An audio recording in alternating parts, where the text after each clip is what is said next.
आचार्याणां महाचार्यो रामकृष्णाय ते नमः। यथाग्निर्दाहिका शक्तिः रामकृष्णे स्थिता सर्वविद्यास्वरूपां सारदां प्रणमाम्यहम्। परतत्त्वे सदा लीनो रामकृष्णः स्वामिनः।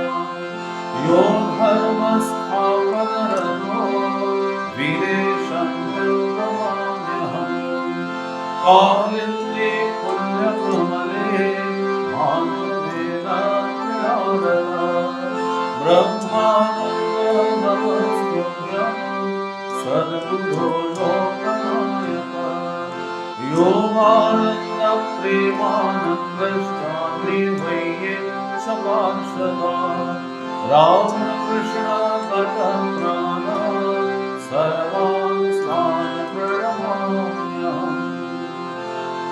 मूकं करोति वाचालं ब्रह्मयते यत्कृपात्महं वन्दे परमानन्दमाधवम्।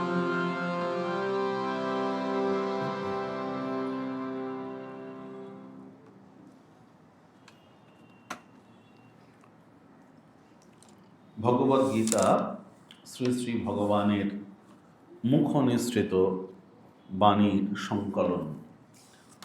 এবং আমরা দেখি এখন আমাদের তৃতীয় অধ্যায় পাঠ চলছে। আমরা কর্মের তত্ত্ব নিয়ে আলোচনা করছি এবং এ যাবৎ যা আলোচনা হয়েছে সেখানে ভগবান আমাদের অনাসক্ত চিত্তে কর্তব্য করার কথা বলছেন। তিনি বলছেন, তস্মাৎ আসক্ত সততম কার্যম কর্ম সমাচর আসক্ত হি আচরণ কর্ম পরম আপনোতি পুরুষঃ। এটি কর্মযোগের একটি অসাধারণ নির্যাস। ভগবান বলছেন যে অনাসক্ত হয়ে কর্ম করতে করতে একজন মানুষ তিনি যথার্থ মোক্ষ লাভ করতে পারেন। ভগবদ গীতা হচ্ছে, তাকে বলা হয় মোক্ষ শাস্ত্র। কেন? মনে রাখতে হবে, ভগবান লোককল্যাণের জন্য জ্ঞানযোগ, ভক্তিযোগ, কর্মযোগ, রাজযোগ সব উপদেশ করেছেন। রাজবিদ্যা, রাজবৈশ্য যোগ এই সমস্ত উপদেশ করেছেন। কিন্তু এই সমস্ত যোগ হচ্ছে আসলে যোগ।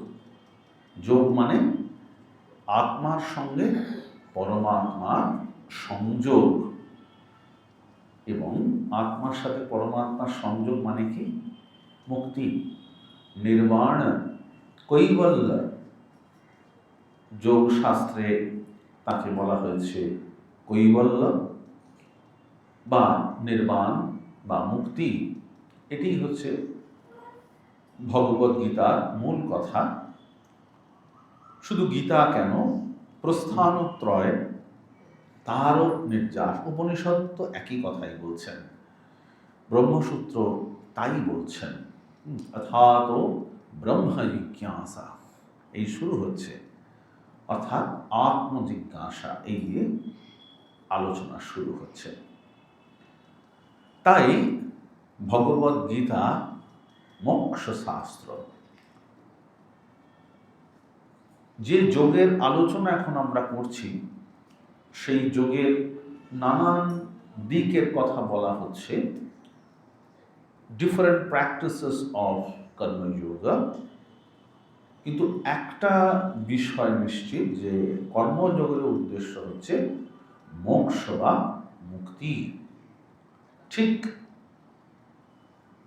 যোগী তিনি যেমন কৈবল্য লাভের জন্য পুরুষ প্রকৃতি সম্যকরূপে বিচ্ছিন্ন করার সাধনা করেন। যেমন একজন অদ্বৈত বেদান্তী তিনি আত্মসাক্ষাৎকার করার জন্য প্রযত্ন করেন, ঠিক তেমনভাবেই কর্মযোগী এবং ভক্তিযোগী অবশ্যই ভগবানকে লাভ করে, যেমন ভক্তি স্কুল অফ বেদান্তে বলা হয় যে মুক্তির স্বরূপ কি কি, সেখানে যেমন বলা হয়েছে, আলোচনা করা হয়েছে সারূপ্য, সামীপ্য, শাস্ত্রী ইত্যাদি, সারূপ্য, সামীপ্য, শাস্ত্রী ইত্যাদি। এই তারও উদ্দেশ্য কিন্তু এই মুক্তি। এবং কি করা উচিত, কর্মযোগের আলোচনায় যদি আমরা ফিরে আসি, কি করা উচিত সেটা সত্যি গহনা কর্মণগতি। ভগবান বলছেন কিম কর্ম কিম অকর্ম ইতি কবয়োপি অত্র মোহিতাঃ। কি করা উচিত, কাকে কর্তব্য বলে, কাকেই বা অকর্তব্য বলে, এই নিয়ে যারা বিজ্ঞ মানুষ তারাও কিন্তু যথেষ্ট দ্বিধাদ্বন্দ্বের মধ্যে রয়েছেন, তারাও ঠিক নির্ধারণ করতে পারেন না। তাই কর্মযোগের আলোচনায় আমরা দেখব ভগবান এটি একেবারে সার নির্দেশ দেবেন, উপদেশ করবেন যে আসক্তি পরিত্যাগ করে কর্ম করা, ওয়ার্ক উইদাউট অ্যাটাচমেন্ট। রাগ এবং ওই একই অবস্থা প্রাপ্ত হতে পারে কর্মযোগে। কি অবস্থা? দুঃখেষু অনুদ্বিগ্নমনা, সুখেষু বিগত স্পৃহ, ভীতরাগ ভয়ক্রোধ, এই স্থিতধী অবস্থা লাভ করতে হতে পারে। এবং 22 নম্বর শ্লোকে ভগবান আমাদেরকে খুব উদ্বুদ্ধ করছেন, সাহস দিচ্ছেন। বলছেন নমে পার্থাস্তি কর্তব্যম ত্রিষু লোকেষু কিঞ্চন। আমার কিন্তু সেই অর্থে কোনো কর্তব্য নেই, তিনি তো বিভু, কিন্তু ঈশ্বরা মানে আমরা যদি এখানে বেদান্তে যাকে ঈশ্বর বলা হচ্ছে সেই তত্ত্ব যদি ধরে নিই, অর্থাৎ সমষ্টি যাকে বলা হচ্ছে, অজ্ঞান উপহিত চৈতন্য, তাকে ঈশ্বর বলা হয়। কর্ম নিয়ামক, কর্মফলদাতা ইত্যাদি, অর্থাৎ সমষ্টি উপহিত চৈতন্য বেদান্তের যে ঈশ্বরের ধারণা, তাও যদি বলা হয়, যাকে বেদান্ত এই শব্দে নির্দেশ করেছেন, তো তিনি সগুণ ব্রহ্ম। তো ভগবান বলছেন আমার তো সেই অর্থে কোনো কর্তব্য নেই, কিন্তু তবু আমি সর্বক্ষণ কার্যে রয়েছে, আমার কোনো বিশ্রাম নেই, আমার কিন্তু কোনো বিরাম নেই। যদি হিহম নবর্তেয়ম জাতু কর্মণ্যতন্ত্রিত মমবর্তমান বর্তন্তে মনুষ্যা পার্থ সর্বশ। যদি দেখো আমি কখনো নিরলস হয়ে আমি যদি কাজ করতে থাকি, সত্যিই তো ভগবানের কি বিরাম আছে? আমরা তো মানুষ, আমরা অন্তত 6 ঘন্টা তো বিশ্রাম নেই, সবাই 6 ঘন্টা 7 ঘন্টা আমাদের বিশ্রাম আছে কিন্তু দিনের মধ্যে। কিন্তু ঈশ্বরের সেই অর্থে তিনি নিরলস ব্যাপৃত রয়েছেন। কেন? আপনারা দুর্গা সপ্তশতীতে দেখবেন ভগবান হচ্ছেন, মায়ের কথা বলা হয়েছে যে তিনি সৃষ্টি, স্থিতি এবং সংহার সব তাঁর হাতে। বিসৃষ্ট সৃষ্টি রূপাত্মম স্থিতি রূপা চ পালনে তথা সংহৃতি রূপান্তে জগতোস্য জগন্ময়। তিনি সৃষ্টি করছেন, পালন করছেন, আবার সংহার করছেন, এ সবটাই তার মধ্যে। তাহলে তার বিশ্রামের কোনো অবকাশ নেই, পরিষ্কার। এবং ভগবান বলছেন আমি যদি এই কাজ করি তাহলে আমাকে মানুষজন অনুসরণ করবে। এবং তার পরের শ্লোকটা বলছেন যদি আমি কর্ম না করি তাহলে কি হবে? উৎসিত ইউরিমে লোকা, উৎসিত শব্দটা ব্যবহার করছেন।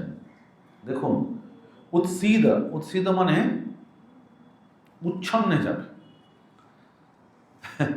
আমরা উচ্ছন্নে যাওয়া মানে আমরা ভাবি যে একজন বলে উচ্ছন্নে গেছে, উচ্ছন্নে মানে বিপথে চলে গেছে, খারাপ বা বিপদগামী হয়েছে। এই বিপথের অনেক রকম ডেফিনেশন আছে। ধরুন একজন মানুষ, তিনি কথায় বলছি, তিনি নাস্তিক, তিনি যদি দেখেন তারই একজন একদা নাস্তিক বন্ধু, তিনি হঠাৎ করে ঈশ্বর বিশ্বাস করছেন, তিনি বলবেন ও উৎসন্নে গেছে। তো আমি বলছি আর কি, এখানে এই উৎসন্ন মানে বিপদগামী নয়, এখানে মানে এই উৎসিত মানে তারা কিন্তু একেবারে বিনষ্ট হয়ে যাবে, মানে এখানে হচ্ছে বিনষ্ট হয়ে যাবে।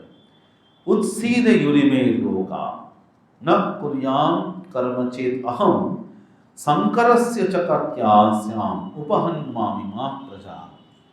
এবং তাতে কি হবে? প্রথমে ভগবান বলেছেন জায়াতে বর্ণ সংকর, একটা অন্য অন্য একটা অ্যাসপেক্টে তিনি বলেছেন। এটা এই বর্ণ সংকর, এটা একটা খুব ইম্পর্ট্যান্ট, আমার মনে হয় এটা খুব একটা ইম্পর্ট্যান্ট এথিক্স সেই এই অ্যাসপেক্টে বা এই রেসপেক্টে। বলছেন আমি এই প্রজাগণকে বিনষ্ট করব। কেন? বর্ণ সংকর, অর্থাৎ পিওরিটি থাকবে না, এইটা পরিষ্কার বোঝাতে চাইছি। বর্ণসংকর মানে যে শুদ্ধতা, পবিত্রতা, সেটা থাকবে না। আমি যদি কাজ না করি তাহলে সাধারণ মানুষ আর কাজ করবে না, তাই কাজ করতে হবে। এবং মনে রাখবেন, কাজ মানে যখন কর্মের কথা ভগবান বলছেন, তখন কিন্তু আইডিয়ালি ধরতে গেলে যে তিনি বলছেন যে অনাসক্ত হয়ে কাজ করার কথা, এটা গুরুত্বপূর্ণ। এখন যদি কেউ সকাম কর্ম করবেন, তাকে তার ফল নিতে হবে। এবং তারপর বলছেন সত্যা কর্মণ্য বিদ্যাংস যথা কুর্বন্তি ভারত কুর্যাৎ বিদ্যাং তথা সত্যস্য কিলসু লোক সংগ্রহম। এই যে আপনাদের বলছিলাম যে যারা আসক্ত, অর্থাৎ ফললাভের উদ্দেশ্যে কিছু করে, ওই জন্য দেখুন এই মোক্ষশাস্ত্রের সবচেয়ে বড় গুরুত্বপূর্ণ জিনিস হচ্ছে যে যারা সকাম কর্ম করেন তাদেরকেও কিন্তু কখনোই পুরোপুরি না বলা হচ্ছে না, কেননা তারা যাবে কোথায়? আমাদের ওই জন্য প্রবৃত্তির মার্গ এবং নিবৃত্তির মার্গ, দুরকমের উপদেশ আছে, কিন্তু আসল কথা হচ্ছে কিন্তু এখানে নিবৃত্তি মার্গের কথা বলছেন, অনাসক্ত হয়ে। দেখুন এই জন্য বলছেন যে যারা অনাসক্ত তারা যেমন লোকসংগ্রহার্থ কর্ম করছেন, সেই রকম কর্ম করা উচিত। উল্টো দিকে বলছে যারা আসক্ত তারাও করছে, কিন্তু অনাসক্ত হয়ে কাজ করা উচিত। আপনাদের আগেও বলেছি এই আলোচনায়, যখন ধরুন বড় একবারে জগতের যারা ধর্মাচার্য, তারা যখন সম্পূর্ণ অনাসক্ত হয়ে কাজ করছেন, মহাপ্রভুর জন্মদিন আসছে, হ্যাঁ, সুন্দর গান আছে, নদিয়ার পথে পথে কাঙালেরও বেশে হরি, নাম প্রেম বিলাইলে যুগে যুগে অবতরী। আরো সুন্দর কীর্তনাঙ্গে গান আছে, ঠাকুরের খুব প্রিয়, নদে টলমল টলমল করে গৌর প্রেমের হিল্লোলে, এইসব গান রয়েছে। এখন মহাপ্রভু দেখুন, যখন এটাও তো মানে কর্ম হিসাবে দেখতে গেলে বটেই, তিনি যখন নাম সংকীর্তন করছেন, ভাবুন তিনি কি বলছেন? বলছেন একবার যদি কেউ ভগবানের নাম করে, কৃষ্ণ নাম করে, তাহলে তার আর কোনো ভক্তের কোনো জাত থাকে না। মাও বলেছেন ভক্তের জাত নেই। তিনি একেবারে অদ্বৈতাচার্য থেকে শুরু করে মহাপ্রভু একবারে জগন হরিদাস তাদেরকেও তিনি স্থান দিলেন। ওই জন্য গান আছে, যারা আচণ্ডালে কোল দেয় তারা, তারা দুভাই এসেছে রে। এটাকে আপনি কি বলবেন? তিনি যখন কাজী দলন বা জগাই মাধাই এর উদ্ধার ইত্যাদি হচ্ছে, এটা কি তার মধ্যে কি তার কোনো আসক্তি আছে? কিছুই নেই, কোনো আসক্তি নেই। তিনি চাইছেন যে ভগবানের নাম করে সবাই ভগবানের দিকে যাক। শ্রীরামকৃষ্ণ এখানে একটা খুব সুন্দর উপমা দিয়েছেন বা উপদেশ দিয়েছেন। বলছেন বাসনা, ঠাকুর বলছেন ভগবান লাভের বাসনা বাসনার মধ্যে নয়। একজন চাইছেন আমার 4টে বড় বাড়ি হোক, 4টে বড় গাড়ি হোক। আচ্ছা, এগুলো নিশ্চয়ই বাসনা, খুব খারাপ বাসনার কথা বলবো না। যদি একজন মানুষ ধরুন খুব সৎ পথে অর্থ উপার্জন করছেন, তিনি চাইছেন তার অনেক প্রভূত ধনসম্পত্তি হোক, ওয়েলথ হোক, এটা খারাপ কিছু নয়। কিন্তু খারাপ কিছু নয় মানে, কিন্তু তার মধ্যে তার একটা পৃথিবীকে বা পার্থিব জগৎকে ভোগ করার একটা ইচ্ছা আছে, কামনা, একটা বাসনা আছে। সব কামনা বাসনাই কি খারাপ? না, সবসময় সেটা নয়। কিন্তু বাসনা থাকলে যেটা হয় সেটা হচ্ছে ওই সুখমাপতিতম সেব্যম দুঃখমাপতিতম তথা, সুখ এবং দুঃখ তার সাথে সাথে আসে। হ্যাঁ, এবং খুব বিখ্যাত শ্লোক রয়েছে, বলছেন ন জাতু কামঃ কামান উপভোগের না সম্যতে হবিষা কৃষ্ণবৎমেব ভুঃ এভাবে বর্ধতে। মানে বাসনার উপভোগ করলে সেটা নিবৃত্ত হয় না। ধরুন একজন মানুষ, তিনি মিষ্টি খেতে ভালোবাসেন, 2-4টে মিষ্টি খেলে যদি তার এই বাসনা চলে যেত তাহলে অসুবিধা ছিল না। সেটা তো যায় না, সেটা বাড়তে থাকে। এটা আমি খুব একটা মজা করে বলছি, মানে কৌতুক ভরে কথাটা বলছি, কিন্তু এটা ছোটোখাটো বাসনা। কিন্তু দেখা যাচ্ছে যখন বাসনার উপভোগ হলো, তার কিন্তু সেটা নিবৃত্ত হলো না। এইটা হচ্ছে ব্যাপার, নিবৃত্ত হয় না। তাই কিন্তু সেটা তো সবসময় কাজ করার সময় সবসময় খেয়াল থাকে না, তাই হয়। তাই সম্পূর্ণভাবে ভগবান বলছেন যে যেটা করতে হবে, তার মতে আদর্শ হচ্ছে যে ঠিক যেমন অজ্ঞানীরা সকাম কর্মে লিপ্ত হয়, ঠিক সেই রকমভাবে যারা যথার্থ জ্ঞানী তারা কিন্তু একেবারে সম্পূর্ণভাবে নিষ্কাম হয়ে তারা কর্ম করেন। এই যে আপনাদের বলছিলাম, কর্মযোগের মূল উপদেশটাই হচ্ছে অনাসক্তি। ব্রহ্মণ্যাধ্যায় কর্মাণি সংযম ত্যক্ত্বা করোতি ইয়ঃ লিপ্যতে ন স পাপেন পদ্মপত্র বিবাম্ভসা। এটি হচ্ছে একটা খুব গুরুত্বপূর্ণ কথা। অনাসক্ত হয়ে কর্ম করলে যেমন পদ্মপাতা জলে ভেসে থাকে কিন্তু ভিজে যায় না, জল তার উপর থাকলেও তাকে সিক্ত করতে পারে না, ঠিক সেরকমভাবে অনাসক্ত হয়ে কর্ম করলে কখনো কর্মের ফলে বদ্ধ হতে হয় না। স্বামীজি তার কবিতায় লিখেছেন, শুভে শুভ মন্দে মন্দ ফল, এ নিয়ম রোধে নাহি কারো বল। Good good, bad bad, none can escape the law. কত গুরুত্বপূর্ণ দেখুন। তাই ভগবান বলছেন ন বুদ্ধি ভেদম জনয়ের জ্ঞানম কর্ম সঙ্গিনা যোষয়েত সর্বকর্মাণি বিজ্ঞান যুক্ত সমাচরম। বলছেন এই দেখুন, কর্মে আসক্ত যারা, এরা তাদের বুদ্ধিভেদ হবে না, এবং জ্ঞানীরাও তাদের আপনি যতই বলুন তারা চলে আসবে না। এবং জ্ঞানীরা অর্থাৎ যারা, তারা এই নিষ্কাম কর্ম করে একেবারে সমস্ত অবহিত চিত্তে সমস্ত কর্ম অনুষ্ঠান করে তাদের সকর্মে প্রবৃত্ত করবেন। খুব গুরুত্বপূর্ণ। বলছেন এখানে শ্রীধর স্বামী খুব সুন্দর বলছেন, দেখুন বলছেন জ্ঞানীরা অবহিত হয়ে স্বয়ং আচরণ করে বুদ্ধি বিচারণ করলে, কর্মসমূহে শ্রদ্ধা নিবৃত্তি হলে জ্ঞানের উৎপত্তি না হয়, তারা উভয় মার্গ হতে ভ্রষ্ট হবেন, এই ভাব। এটা খুব গুরুত্বপূর্ণ। তারপর বলছেন, প্রকৃতি ক্রিয়মাণানি গুণৈ কর্মাণি সর্বশ অহংকার বিমূঢ়াত্মা কর্তাহম ইতি মন্যতে। অহংকার বিমূঢ়াত্মা। আপনাদের গত ক্লাসে স্বামীজির কর্মযোগের কথা বলছিলাম।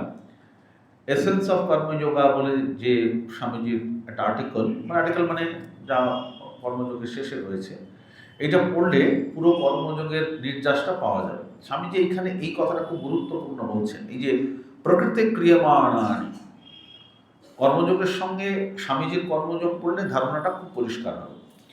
স্বামীজি বলছেন, দেখুন আমরা এই পৃথিবীতে আসি, ওই চ্যাপ্টারটায় আছে দেখবেন, বলছেন আমরা ভাবি আমরা অনেক কর্ম করছি, কিন্তু আসলে পৃথিবীর কতটুকু ভালো কতটুকু মন্দই আমরা করতে পারি।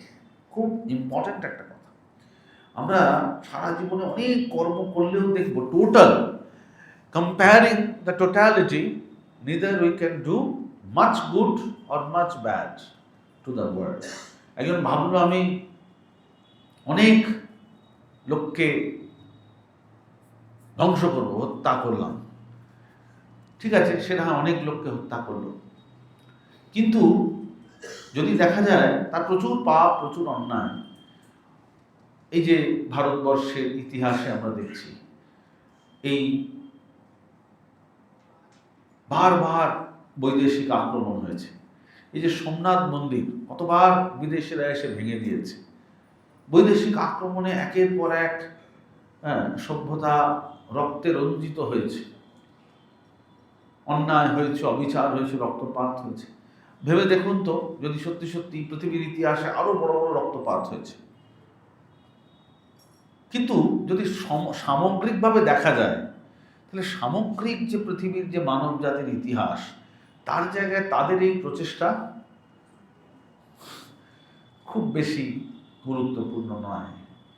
মানে আমি মানব জাতির ইতিহাস বলতে চাইছি, প্রাক সভ্যতার যুগে বা মানুষ ছাড়াও অন্যান্য প্রাণীদের যদি আমরা দেখি, তাহলে তাদের কতটুকু তারা এটা করতে, উল্টো দিক থেকে ভালো দিক থেকেও বটে।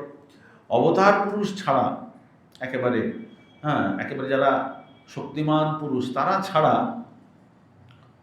যারা তেমন অধিকারী পুরুষ নন, তারাও ভালো কাজ করেছেন, কিন্তু জগতের প্রেক্ষিতে সেটা কতটুকু, এটা তাই পরিষ্কার বলছেন। সাধারণ অর্থে বলছেন যে এই প্রকৃতির দ্বারাই হয়। আমরা খালি ভাবি যে আমরা কাজটা করছি। আপনাদের বলেছিলাম একবার এই কর্মযোগের আলোচনায়, আবারও মনে করাচ্ছি, there is nothing wrong to recount the facts. একবার আমি একজন মহারাজকে জিজ্ঞাসা করেছিলাম যে আমরা কি করে বুঝবো শরণাগতি আমার হচ্ছে কিনা বা শরণাগতি বৃদ্ধি পাচ্ছে কিনা। তো মহারাজ এই কথাটা আমাকে বলেছিলেন যতক্ষণ মনে হবে আমি করি, আমি করছি, এই ভাব রয়েছে আমি আমার, ততক্ষণ বুঝতে হবে যে পুরোপুরি শরণাগতি হচ্ছে না, আমি করি। লীলা প্রসঙ্গে দেখুন, এই কর্মের রেসপেক্টেই বলছি, দুর্দান্ত আলোচনা আছে। গিরিশ ঘোষের কথা যখন হচ্ছে, সাধক ভাব এবং গুরুভাবের আগে, গুরুভাব লীলা প্রসঙ্গ যদি দেখেন, তার আগে গিরিশের কথা যখন আলোচনা করা হচ্ছে, সেখানে শরৎ মহারাজ তার অননুকরণীয় ভাষায় এটি ব্যক্ত করেছেন। আপনারা দেখবেন গিরিশের বকলমা, ওই অংশটা লীলা প্রসঙ্গ থেকে পড়লে এটা খুব ক্লিয়ার হয় ব্যাপারটা কি, অর্থাৎ শরণাগতি এবং কর্ম। গিরিশ কে ঠাকুর বলছেন জপ ধ্যান করতে পারবে কিনা, এক এক করে বলছেন, স্মরণ মনন করতে পারবে কিনা, দুটো প্রণাম করতে পারবে কিনা। গিরিশ তো কিছুই পারবে, চুপচাপ অধবদনে দাঁড়িয়ে আছেন। শেষে ঠাকুর বললেন, ঠিক আছে তাহলে আমাকে বকলমা দে। এবার বকলমা দিয়ে গিরিশ ভাবলেন যে বাহ, কেন তার মনটা ছিল একটু বোহেমিয়া, কখনোই কোনো বিধিবদ্ধ ধারাবাহিক কিছু করা গিরিশের যা মতিগতি তার পক্ষে সম্ভব ছিল না সেই অবস্থায়। কিন্তু এই বকলমা দেওয়ার পরে গিরিশের জীবনে একটা অদ্ভুত পরিবর্তন দেখা গেল। কি সেই পরিবর্তন? লীলা প্রসঙ্গকার আলোচনা করেছেন, বলছেন গিরিশের সবসময় মনে হতো যে ঠাকুর আমাকে এত ভালোবাসেন, তিনি আমার ভার নিয়েছেন, তিনি তো আমায় এত ভালোবাসেন না, তাহলে তো কিছু খারাপ কাজ করা চলবে না, মনের মধ্যে তো অন্য কিছু ভাব আনা চলবে না। কেন? ঠাকুরকে ভার দিয়েছি, তিনি তো আমায় এত ভালোবাসেন। এইটি তার গিরিশ ঘোষের পরবর্তী জীবনে পরিপূর্ণ সাধনায় দাঁড়িয়েছিল। ভেবে দেখুন, মানে taking our self to the position of Girish Ghosh, যদি এইভাবে ভাবি, ভগবানের ইচ্ছা ছাড়া আমার নিজের ইচ্ছা বলে কিছু থাকবে না। Practising this itself is a wonderful continence or সাধনা। এবং লীলা প্রসঙ্গকার আরও লিখছেন, কখন ঠিক ঠিক ভগবান এসে আমাদের বকলমা নেন। আমি বসে পড়ে ভাবলাম এই আমার আর কিছু নেই, সব তোমায় দিয়ে দিলাম, তাতে কিন্তু ভগবান অ্যাকসেপ্ট করেন না। ঠাকুর সেই গোহত্যার পাপের গল্পের কথা বলছেন। একটি ব্রাহ্মণ, সে সুন্দর বাগান করেছে, তোমার গরু খেতে যাচ্ছিল, আঘাত করেছে, গরুটি মারা গেছে। এবার ব্রাহ্মণ ভাবছে এই রে, ব্রাহ্মণ হয়ে আমি গরু গোহত্যা করলে তো ভয়ঙ্কর ব্যাপার। হ্যাঁ, এবার তিনি ভাবছেন আচ্ছা তাহলে দেখি, হ্যাঁ হস্তের দেবতা তো ইন্দ্র, তাহলে গোহত্যার পাপ যখন ইন্দ্র হত্যা করেছে, তারপর ইন্দ্র মহা মুশকিল, গোহত্যার পাপ এবার গিয়ে ভগবান ইন্দ্রকে ধরতে গেছেন। আপনারা সেই গল্প জানেন। ইন্দ্র তার একটি ব্রাহ্মণের বেশে এসে তাকে এক এক করে এই বাগানটি কে করেছে ইত্যাদি ইত্যাদি। যখন ফুল টুলি চাষ, এখন ওই মৃত গরুটিকে যখন সব নিজে করেছো বলছো, আর এর বেলা চুপ করে আছো, বলছে এই নে তোর গোহত্যার পাপ। তার মানে দেখুন, দিস ইজ ভেরি ইন্টারেস্টিং যে লীলা প্রসঙ্গকার আলোচনা করেছেন কখন যথার্থভাবে ভগবান এসে আমাদের এই বকলমা নেন। কখন নেন? আমাদেরও হতে পারে যখন আমাদের তার প্রতি পূর্ণ নির্ভরতা হয়, তখনই কিন্তু তিনি এসে আমাদের ভার গ্রহণ করেন। এবং আমরা যখন ভাবি পুরোপুরি সাধন করতে করতে মনের সেই শুদ্ধতা এলে তবে কিন্তু যথার্থ সেই সময় আসবে যখন এসে ভগবান আমাদের ভার নেবেন। শ্রী শ্রী মায়ের যে জীবনী আমরা পাই, সেখানে এরকম কিছু অসাধারণ সৌভাগ্যবান ভক্ত বা ভক্তিমতী নারীর কথা আমরা জানি, যাদেরকে মা সরাসরি বলছেন, হ্যাঁ ঠিক আছে তোমাদের কিছু করতে হবে না, আমি তো করছি। কিন্তু এটা জেনারেল ইনস্ট্রাকশন নয়, মা কিন্তু উল্টো কথাই বলতেন। বলতেন চন্দন ঘষতে ঘষতে গন্ধ বেরোয়, সাধনা করতে হয়, কি জানো জপ ধ্যান হচ্ছে নৌকার হাল, এইসব মা বলছেন। পুরুষকারের ওপরে মা খুব জোর দিয়েছেন। তাই কর্মযোগের আলোচনায় এটা খুব ইম্পর্টেন্ট। বলছেন যে অহংকার বিমূঢ়াত্মা কর্তাহম ইতি মান্যতে, এইটা আমরা ভাবি আমরা করছি, আসলে কিন্তু প্রকৃতির দ্বারাই হচ্ছে। কিন্তু আমাদের কর্মের ভাগ অনুসারে আমাদের ফল লাভ করতে হয়। শ্রীরামকৃষ্ণের একটা অসাধারণ উপমা ঠাকুর এইখানে বলছেন, ফ্রি উইল আর ব্লেসিংস অফ গড, ঈশ্বর কৃপা আর স্বাধীন ইচ্ছা। ঠাকুর এত সুন্দর আলোচনা করেছেন। দেখুন, বলছেন একটা গরুকে যেমন খোঁটাতে বেঁধে রাখা হবে, এবার সে যতটুকু আছে ততটুকু ঘাস খেতে পারে, বা ম্যাক্সিমাম তার যে রেডিয়াস সেই অবধি সে গিয়ে চড়তে পারে, তার বেশি যেতে পারে না। এটা হচ্ছে পুরুষকার বা স্বাধীন ইচ্ছা, ফ্রি উইল। এইবার বলছেন ভগবানের যদি কৃপা হয় তাহলে তিনি খোঁটাটা খুলে দিতে পারেন, আরেক জায়গায় নেড়ে বাঁধতে পারেন, বা পুরো খুলেই দিতে পারেন। এইখানে হচ্ছে ভগবত কৃপা। সুতরাং কৃপা এই শব্দটার মধ্যে দুটো কথা আছে। করলে করা এবং তারপরে পাওয়া। কিন্তু আবারও ঠাকুর বলছেন ভগবান কিন্তু কোনো কার্যকারণের বশ নয়। বলছেন ঈশ্বর কি এই সাত সাত মাছ কেনার মতো এই দিলাম আর এই পেলাম? ভগবান কিন্তু কার্যকারণের বশ নয়, তিনি বালক স্বভাব, এই কথাও ঠাকুর বলছেন। কিন্তু এই কর্মের আলোচনা যখন হচ্ছে তখন মনে রাখতে হবে ঠাকুরের এই কথাগুলি, যে আমাদের পুরুষকার বা স্বাধীন ইচ্ছার অনুসারেও কিন্তু কর্ম করাটা খুব গুরুত্বপূর্ণ।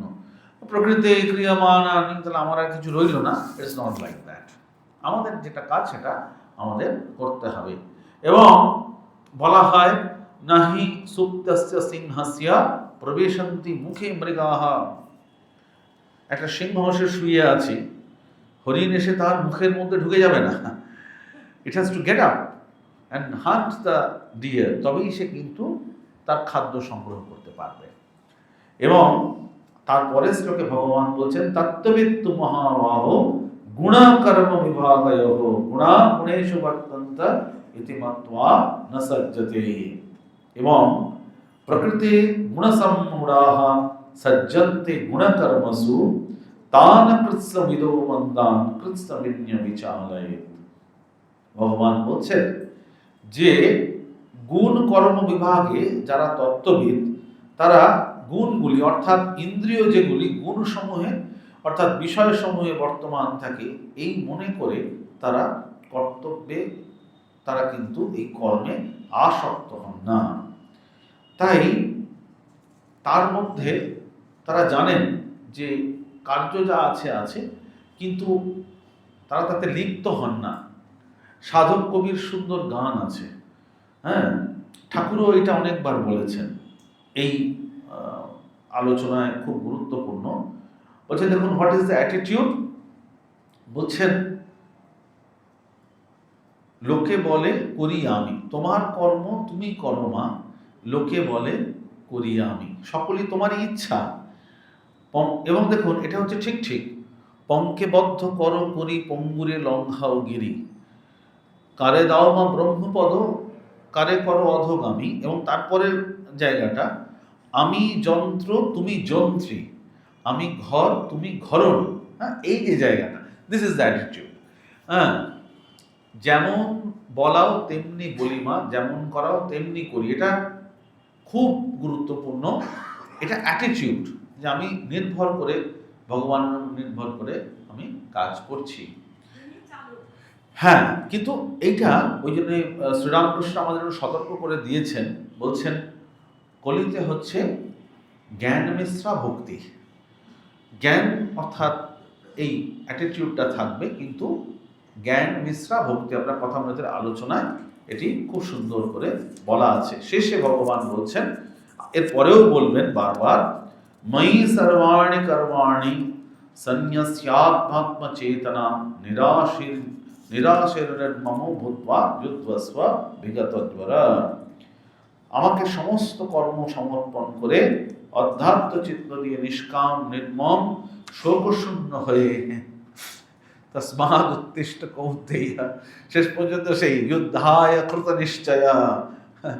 এইবার তোমার কাজটা তোমায় করতে হবে, very very important. Do it with a full conscious, with an idea consciously that God is beyond me, he or she is with us, with his or her blessing, the blessings of God, I will be successful.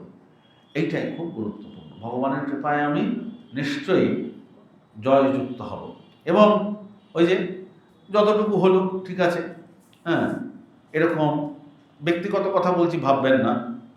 একবার অনেক বছর আগে তো একটি কাজ যখন আমাকে তখন করতে হবে, ব্রহ্মচারী করতে বলা হয়েছিল, তো যিনি আমার সিনিয়র ছিলেন তাকে আমি বলেছিলাম যে মহারাজ, আমি তো এই জিনিসটাতে খুব দক্ষ নই, আগে কখনো এই ধরনের কাজ করিনি, কিন্তু ঠিক আছে আমি চেষ্টা করছি। তো সেই মহারাজ খুব সুন্দর বলেছিলেন দেখো, this readiness is everything, readiness is important. খুব গুরুত্বপূর্ণ কথা, কর্মযোগের আলোচনা করতে করতে মনে পড়ছে, দিস রেডিনেস ইজ ইম্পর্ট্যান্ট। যে ঠিক আছে এসেছে, with all my sincerity will wholeheartedly আমি চেষ্টা করব ভগবানের উপর নির্ভর করে, লেট আস সি এবার যা হবে, ভালো মন্দ যেটা হবে হবে, ঠিক আছে। এখানে কিন্তু দুটো অ্যাটিটিউড, একটা হচ্ছে কর্মের, ওই যে স্বামীজির কথা দিয়ে শুরু করেছিলাম, যখন কর্মযোগ শুরু করি, স্বামীজি বলছেন দুটো, there are two ways। একটা হচ্ছে ওয়ার্ক ফর ওয়ার্ক সেক, কর্মের জন্যই কর্ম করা, এটা একটা। আদারওয়াইজ, ঠিক আছে। আরেকটা হচ্ছে এই যে ভগবান বললেন যে আমাকে সর্বকর্ম ফল সমর্পণ করে তুমি কাজ শুরু করো, যুদ্ধস্ব বিগত জোরা। তো এই দুটো, ভগবানকে কর্মফল সমর্পণ করে এগিয়ে যাওয়া। এই গানটা আপনাদের বললাম মনে হয় সারির আগে।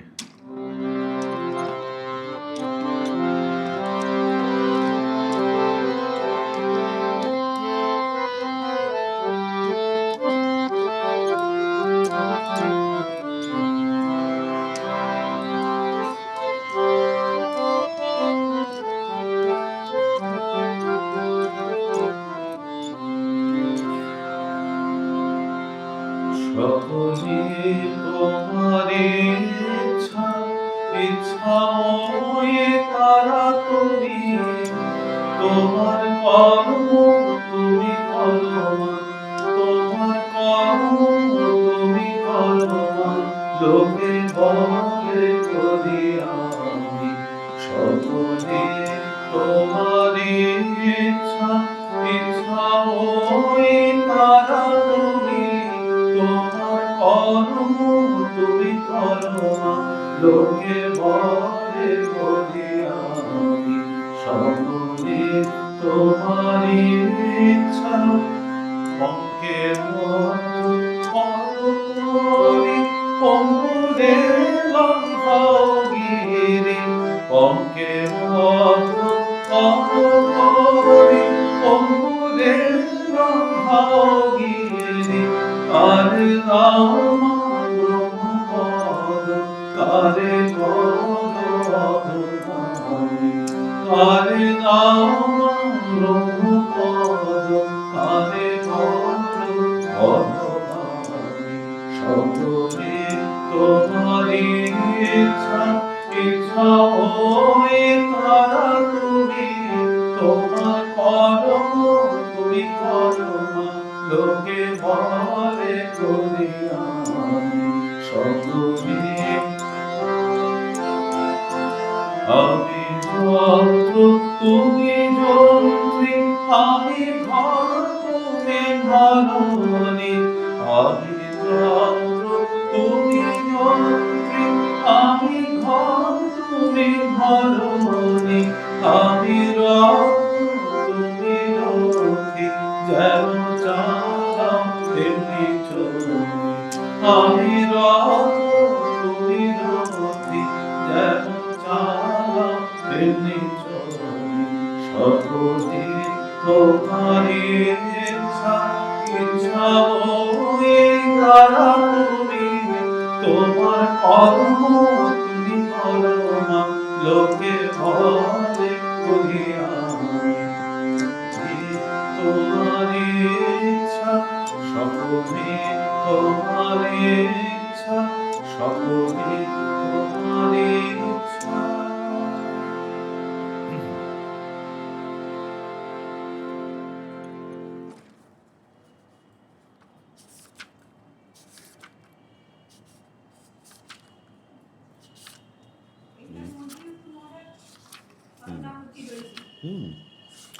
নিশ্চয়ই।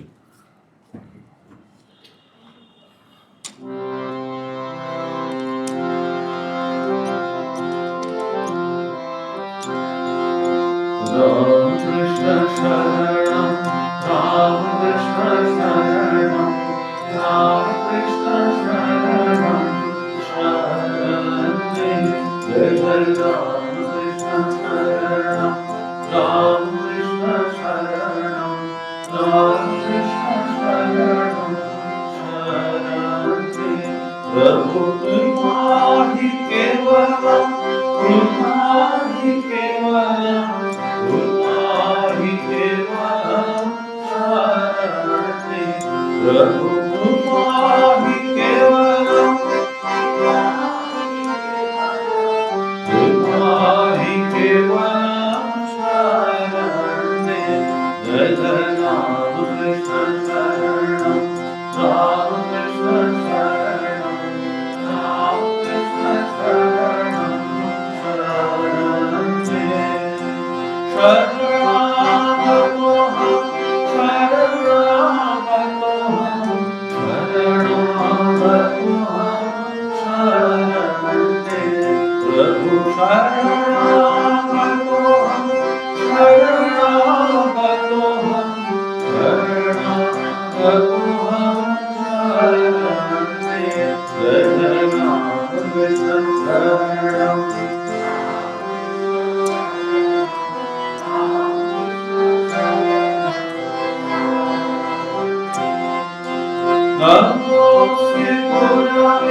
Jai Shri Guru Maharaj Ji ki Jai. Jai